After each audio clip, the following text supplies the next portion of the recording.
ऐङ्कारद्वयमध्यसंस्थितलसद्भूबीजवर्णात्मिकां दुष्टारातिजनाक्षिवक्त्रकरपदस्तम्भिनीं जृम्भिणीं लोकान् मोहयन्तीं दृशा च महासादंश्राकरालाकृतिं वार्तालीं प्रणतोऽस्मि सन्ततमहं घोणीं रथोपस्थिताम्।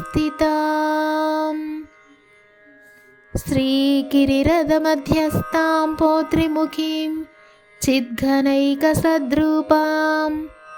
हलमुसलायुधहस्तां नौमि श्रीदण्डनायिकामम्बाम्। वाग्भवभुवागीसी बीजत्रयठार्णवैश्च संयुक्तां कवचास्त्रानलजायायतरूपां नौमि शुद्धवाराहीं।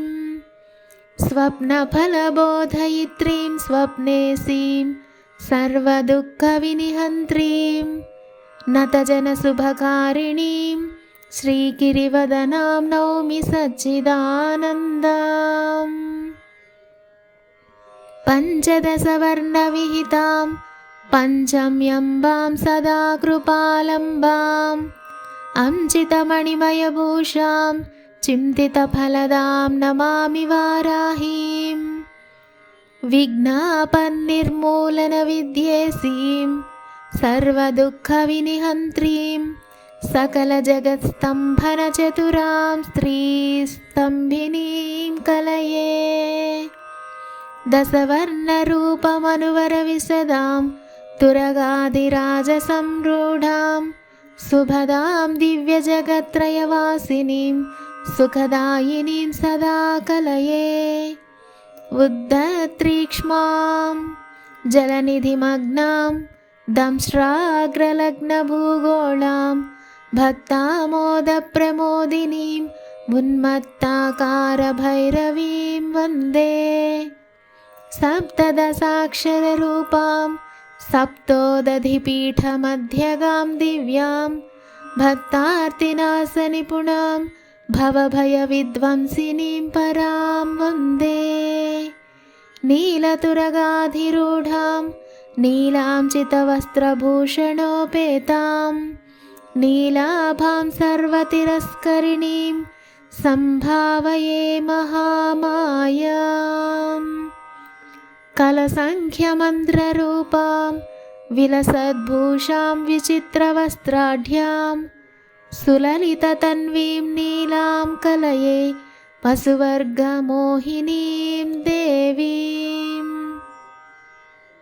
वैरीकृतसकलभीकरकृत्या विध्वंसिनीं करालस्यां शत्रुगणभीमरूपां ध्याये त्वां श्रीगिरातवाराहीं।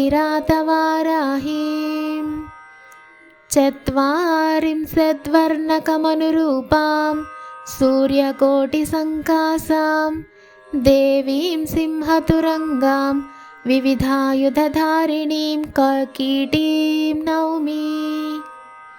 धूमाकारविकारां धूमानलसन्निभां सदा मत्तां परिपन्थियूथहन्त्रीं वन्दे नित्यं च धूम्रवाराहीं। वर्णचतुर्विंशतिकां मन्त्रेसीं समदमहिषपृष्ठस्थां उग्रां विनीलदेहां ध्याये गिरिवक्त्रदेवतां नित्यं। बिन्दुगणतात्मकोणां गजदलावृत्तत्रयात्मिकां दिव्यां सदनत्रयसंशोभितचक्रस्तां नौमि सिद्धवाराहीं। वाराहीस्तोत्रमेतद्य प्रपठेत् भक्तिसंयुतः स वै प्राप्नोति सततं सर्वसौख्यास्पदं पदम्। इति श्रीवाराहीदेवी स्तवम्।